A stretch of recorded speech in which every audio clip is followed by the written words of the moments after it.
So I'm hoping that what you're starting to see now is that overlap of methods one to the other. We've done several. We're going to touch on participant observation as sort of a last way of collecting data. But at the content analysis place, looking at what's in it, and discourse analysis, looking at what's in it, frame analysis, looking at what's in it.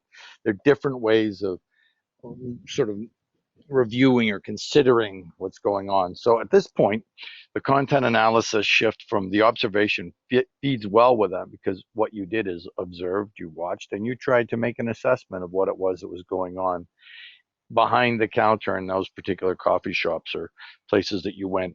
You were looking at social roles, which is so very important, to try and assess what the activity is, what's the meaning of the activity. And that's where you start to move into that place of um, official power, unofficial power. Who's everybody listening to?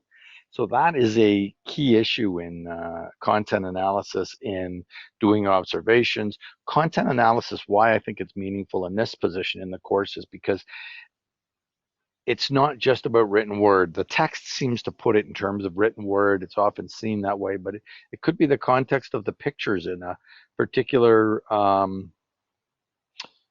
pictograph in a picture story, online presentations, what's included in a movie, what's edited out, documentaries, what's in, what's out. That's all. We see the content, and the delivery gives us a sense of what it's about. So the editor becomes the person who defines it. As an observation project, we saw Milgram, we saw Zimbardo. Um, Milgram gives us this idea of authority and how people respond, but it's got a bias to it. So that's the nature of doing a content analysis on material, as opposed to the discourse analysis, is looking at what's said, how it's said, and the politics in the way things are said. So right now it's pedagogy of learning, is the way that children should learn, or people should learn, or you should learn.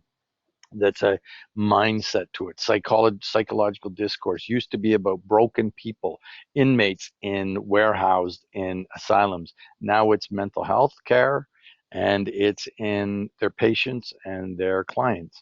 That change in language shifts us to a mindset of caregiving, which seems safe and better. And however, caregiving in nursing homes we've seen problems that come out of that because they weren't monitored, and actually mistreatment of patients, or because it became efficient or economical, not because people are nasty or evil, just because it's the nature of the institution that they exist in. So that discourse change, you look at why did it change? What's the meaning behind the way the words are said or presented?